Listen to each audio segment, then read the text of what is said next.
वो तरंग समुद्र में लीन हो गई। नाम जप करो, भगवान की चर्चा सुनो, और जो अधिकार मिला है कर्तव्य का उसका पालन करो। जैसे आप किसी की माँ हैं, किसी की बहन है, किसी की पत्नी है, किसी की बहू है, आप इस तरह का जो आपको धर्म मिला है उसका पालन करते हुए नाम जप करो, सबकी सेवा करो, और उस सबका फल हो परमात्मा की प्रसन्नता, परमात्मा की प्राप्ति। हो गया।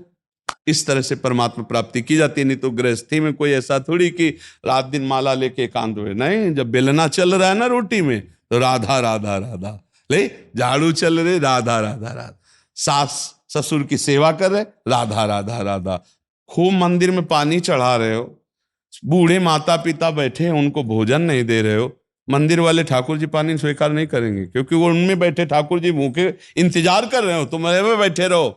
अभी पहले शंकर जी को पानी चढ़ा, शंकर जी वहां नहीं है, शंकर जी उनमें बैठे थे जिनको तुम तिरस्कार करे।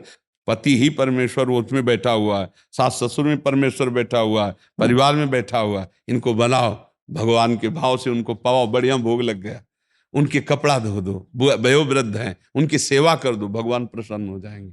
इसी से परमात्मा की प्राप्ति होती है। अब सबकी सेवा ठुकरा करके माला लेके बैठे, तो देखो हम लोगों को भी सेवा ही तो करनी पड़ रही है। 1 मिनट का टाइम नहीं है, ऐसी नौकरी है हमारी। भागवतिक तुम्हारे दिमागों से खेल खेल कर समाधान करके तुम्हारे चित्त को आकर्षित करके श्री जी की तरफ लगा रहे हैं।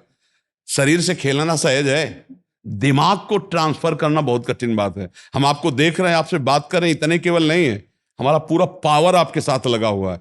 तब आपका मानसिक जो चिंतन है, शराब छोड़ दिया, गंदे आचरण छोड़ दिए, भागवतिक बन गए, भगवत भजन में लगे, ये हमारी नौकरी है, नौकरी। 1 मिनट का टाइम नहीं। वहां कुटिया में ऐसे थोड़ी कि हम चैन से लेट जाए, बीमार है तो भी नहीं। अपने जो दिनचर्या, अपना जो कार्य, उसमें रात दिन, विजयी वही होता है जो रात दिन अपने को कूड़ा कर दे, मेहनत करके अपने को कूड़ा कर दे, वही हीरा बन के चमक जाता है। और ये जो आलस से प्रमाद है ना, मनुष्य जीवन इसके लिए बहुत कीमती श्वास है। हर श्वास नाम जप करो, शरीर में जितना बल है दूसरों की सेवा में लगा दो, भगवान मिल गए। जब हम शरीर का बल दूसरों के शोषण करने में लगाते हैं, वासनाओं के पोषण में लगाते हैं, तो वही राक्षसी वृत्ति हो जाती है, वही पाप हो जाता है। और जब हम अपने को मिटाना चाहते हैं दूसरों के लिए, तो वही पूजा बन जाती। परहित सरिस धर्म नहीं भाई, दूसरों को सुख देने के बराबर धर्म। तो अगर गृहस्थी में परमात्मा प्राप्ति करना है, तो जो अपने कर्तव्य का पालन करते हुए नाम जप करता है वो परमात्मा प्राप्ति कर लेगा। और जो पापाचरण करता है वो कुछ भी नहीं, चाहे जिस मंदिर में जाओ, चाहे जहां जाओ, तुम्हारे आचरण ठीक नहीं है। चलनी में गैया दुहे और दोष दैव को दे। अगर चलनी में गाय दुहे तो भरपेट दूध क्या, एक चम्मच भी नहीं बचेगा।